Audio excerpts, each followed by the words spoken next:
to me. This is the D.C. Circuit, and we just won the big emoluments case. I think it was a unanimous decision. This was brought by Nancy Pelosi and her group. It just came out a few minutes ago. So I'll be reading it on the helicopter, but it was a total win. This was brought by 230 Democrats in Congress on emoluments. It was another phony case, and we won it 3-0. We won it unanimously. Mr. President, would you like to see Alexander Vindman? Yeah. That was a false report. I have a great relationship with Mick. I have a great relationship with Mark, and it's false. Mr. President, would you like to see Alexander Vindman out of your White House? Do you want Alexander Vindman? Well, I'm not happy with him. You think I'm supposed to be happy with him? I'm not. Is he going to leave? They'll make that decision. You'll be hearing. They'll make a decision. Should he leave? They're going to be making that decision.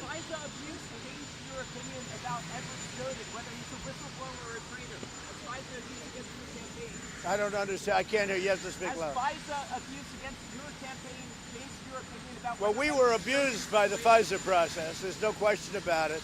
We were seriously abused by FISA, by what they did and by what they signed and who signed. It's a terrible thing that happened, and we were absolutely abused, as per your question. Yeah.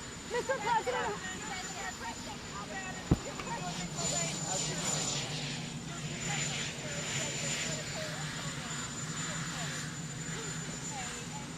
Well, you'll see. I mean, we'll see what happens.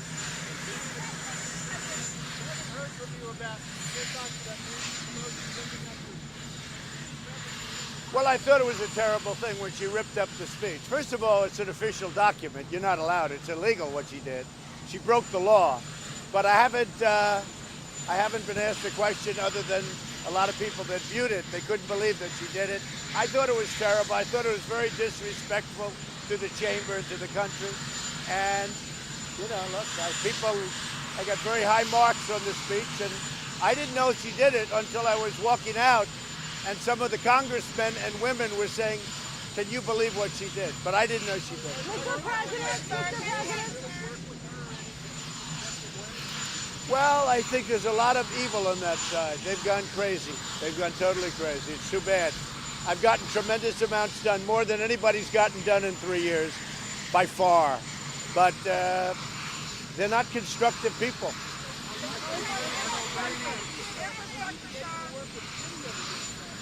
Well, I do work with Democrats. I work with everybody. But that group is, you know, they say Trump derangement syndrome. They've got it. They've got a bad case of it. You saw that. That was on display the other night when she ripped up the speech. That was terrible. It was a terrible, so disrespectful to our country. And actually very illegal, what she did. Yeah, I gave the answer. That was the point.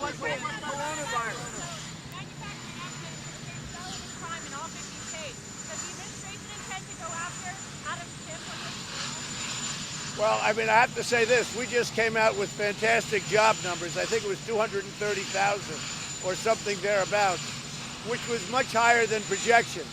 So jobs continue to be great. Our country continues to do great. I'm now going to North Carolina.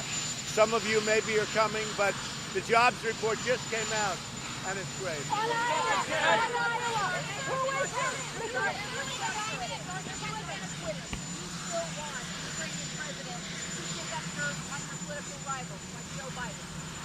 No. These people, they're their own people.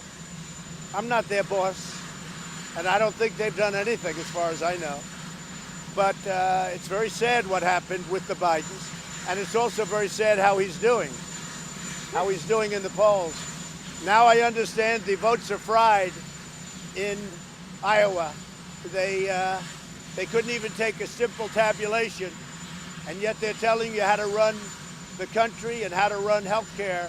I think they fried their votes on computer. Mr. President. Think of it, all the money that the Democrats spent, and the votes are fried. They have no idea who won. They have no idea. But I'll tell you who won on the Republican side.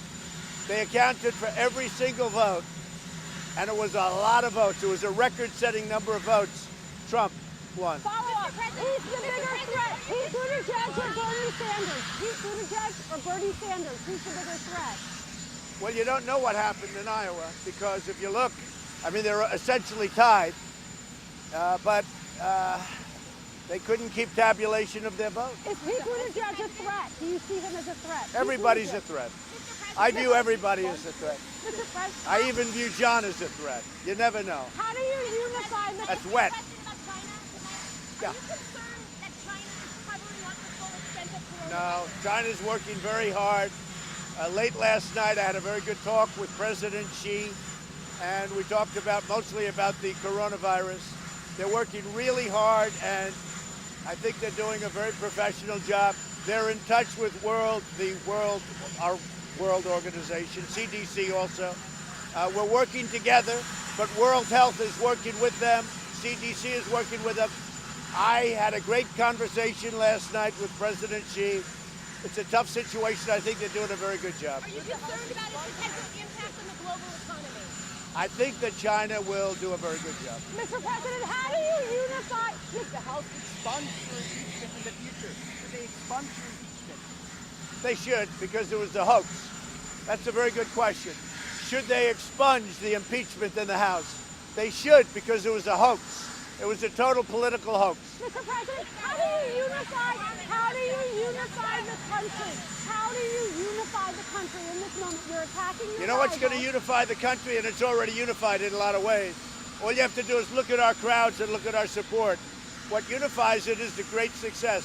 Our country today is more successful than it has ever been, and that's unifying the country.